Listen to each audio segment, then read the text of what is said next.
ஒரு ஆரோக்கியமான பழம், சீப் அண்ட் பெஸ்ட்டாக. அது இல்லாத சத்துக்களே கிடையாதுன்னு சொல்லலாம். அப்பேற்பட்ட பழம். குழந்தைங்களும் சரி, பெரியவங்களும் சரி, எல்லாருமே சாப்பிடக்கூடிய பழம். என்ன பழம் தெரியுமா?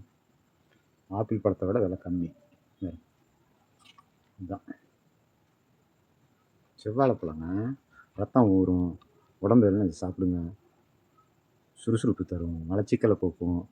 இன்னும் நிறையா இருக்குது. யூடியூப்பில் போய் செவ்வாழையின் சிறப்புகள்னு சொல்லி தேடி பார்த்தீங்க அப்படின்னாக்கா அதெல்லாம் நிறையா வரும். போய் செக் பண்ணி பாருங்கள், நிறையாவே இருக்கும். இந்த பழத்தை நீங்கள் உழவர் சந்தையில் போய் வாங்க. இது ஓரளவுக்கு எல்லா சீசன்லேயும் கிடைக்குதுன்னு நினைக்கிறேன். தனியாகலாம் சீசன் இல்லை, எனக்கு தெரிஞ்சு எப்போயுமே கிடச்சிட்ருக்குது. கொஞ்சம் விலை ஏறுது, கொஞ்சம் ஒரு 10 ரூபா 20 ரூபா முன்ன பின்ன வித்தியாசம் வரும், அப்படி தான் இருக்கும். இல்லை நீங்கள் போய் உழவர் சந்தையில் போய் வாங்கினீங்க அப்படின்னா என்னுடைய விலை வந்து 60 ரூபா 65 ரூபாய்க்கு கிடைக்கும். ஒரு கிலோவே 60 65 ரூபாய்க்கு கிடைக்கும். இதே நம்ம வெளியில் வாங்கும்போது கிட்டத்தட்ட ஒரு 70 ரூபா 75 ரூபா 80 ரூபா அதிகபட்சமாக. இன்னும் கொஞ்சம் பெரிய கடைங்களுக்கு போனோம் அப்படின்னாக்கா அங்கெல்லாம் போனோம்னா 90 ரூபா 100 ரூபா 110 ரூபா ஒரு கிலோ இந்த மாதிரி சொல்லுவாங்க. தனியாக ஒரு பழம் இந்த சைஸ் வாங்கினோம்னா குறைந்தபட்சம் 10 ரூபா 10 12 15 ரூபா வரைக்கும் இந்த பழம் விற்பாங்க. நம்ம உழவர் சந்தையில் வாங்குறதுக்கும் வெளியில் வாங்குறதுக்கும் என்ன வித்தியாசம் கேட்டிங்கன்னா 10 ரூபா கம்மியாக இருக்குன்னு தான். ஆனால் பழங்கள் அவங்க வந்து காட்டிலேயே அவங்க சொந்த காட்டிலேருந்து வெட்டிட்டு வந்து விற்பாங்க. நம்ம வெளியில் பார்த்தீங்கன்னா ஆட்டோவில் பார்த்தீங்கன்னா நிறைய விற்பாங்க. இந்த டாடா ஏசி பிக்கப் இந்த மாதிரி வண்டிகளில் போட்டு நிறைய விற்பாங்க கொண்டாந்து.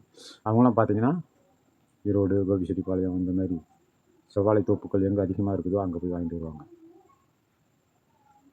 இங்கே நம்ம உழவர் சந்தையில் விற்கிறவங்க அவங்களே அவங்க காட்டிலேருந்து வெட்டிட்டு வந்து விற்கிறது. ரெண்டாவது, இந்த பழமாக வாங்குறதுக்கும் உழவர் சந்தைகளில் வாங்குறதுக்கும் நம்ம வண்டிகளில் வெளியில் வாங்குறதுக்கு என்ன வித்தியாசம்னா, உழவர் சந்தைகளில் பார்த்தோம்னா அவங்க வெட்டிட்டு வந்து விற்கும்போது அதிகமாக பழமாக கிடைக்காது. அந்தளவுக்கு ஓரளவுக்கு காயாக இருக்கும், காய் மாதிரியும் இருக்கும். வாங்கினா உடனே சாப்பிட முடியாது. வாங்கினா ஒரு 2 3 நாள் கழித்து தான் வச்சுருந்து சாப்பிட்ற மாதிரி வரும். இங்கே கடையில் வெளியில் வாங்கினோம் அப்படின்னா அது நல்ல விதமாக வாங்கினோன்னே கூட சாப்பிட்லாம். அதிகமாக வாங்கிட்டு வந்து வச்சாலும் அந்த பழம் வந்து சீக்கிரம் இதாகிடும், சாப்பிட முடியாத கண்டிஷன் ஆகிடும், ரொம்ப கருத்து போயிடும் பழுத்து. 1 கிலோ வாங்கலாம், தப்பு இல்லை. வீட்டில் இன்றைக்கி 4 பேர் 2 பேர் 3 பேர் இருக்கிறோம்னா ஆளுக்கு ஒரு பழம் சாப்பிட்டோம்னா கூட தீர்ந்து போச்சு வீட்டில் தினமும்.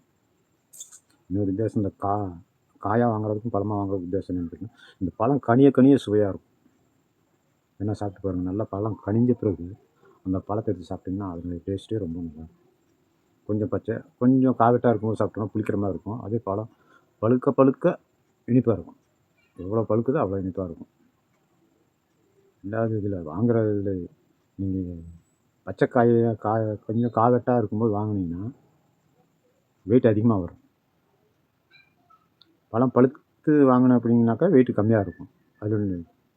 அது ஏன்னு சொல்லி சரி அது ஆராய்ச்சி பண்ண அதுக்கு விளக்கம்லாம் தெரியல என்னன்ட்டு.